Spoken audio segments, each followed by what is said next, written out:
The tracks went up one row and down another, and in those rows the voa plants had been sheared off an inch or two above the ground.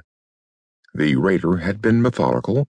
It had not wandered about haphazardly, but had done an efficient job of harvesting the first 10 rows on the west side of the field.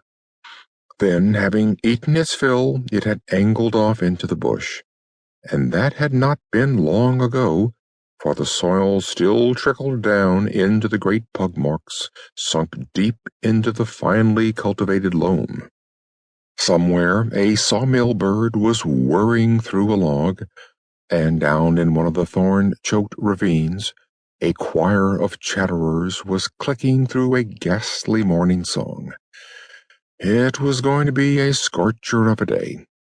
Already the smell of desiccated dust was rising from the ground, and the glare of the newly risen sun was dancing off the bright leaves of the hula trees, making it appear as if the bush were filled with a million flashing mirrors. Gavin Duncan hauled a red bandana from his pocket and mopped his face. "No, mister," pleaded Zakara, the native foreman of the farm. "You cannot do it, mister. You do not hunt a scyther."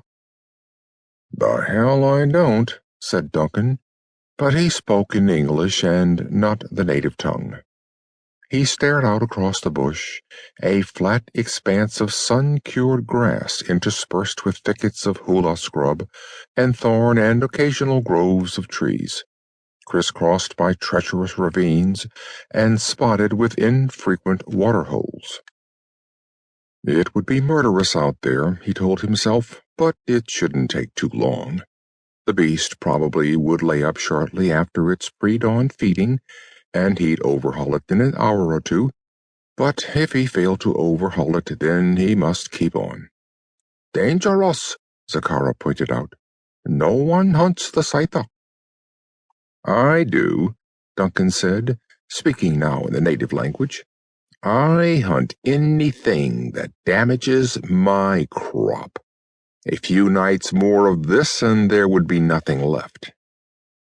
Jamming the bandana back into his pocket, he tilted his hat lower across his eyes against the sun.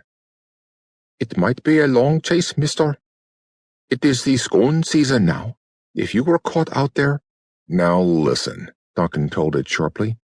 "Before I came, you'd feast one day, then starve for days on end.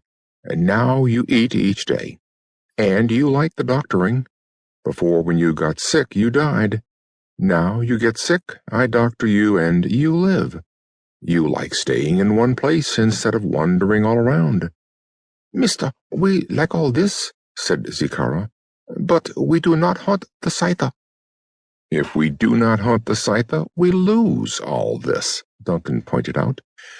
"If we don't make a crop, I'm licked. I'll have to go away. Then what happens to you?"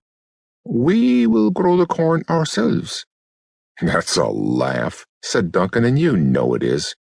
If I didn't kick your backsides all day long, you wouldn't do a lick of work. If I leave, you go back to the bush. Now, let's go and get that scyther." "But it is such a little one, mister. It is such a young one. It is scarcely worth the trouble. It would be a shame to kill it." "Probably just slightly smaller than a horse," thought Duncan, watching the native closely. "It's scared," he told himself. "It's scared dry and spitless." "Besides, it must have been most hungry. Surely, mister, even a scyther has the right to eat." "Not from my crop," said Duncan savagely. "You know why we grow the voa, don't you? You know it is great medicine. The berries that it grows cures those who are sick inside their heads. My people need that medicine, need it very badly. And what is more, out there," he swept his arm toward the sky, "out there they pay very much for it." "But, mister—" "I tell you this," said Duncan gently. "You either dig me up a bush runner to do the tracking for me, or you can all get out. The kit and caboodle of you. I can get other tribes to work the farm."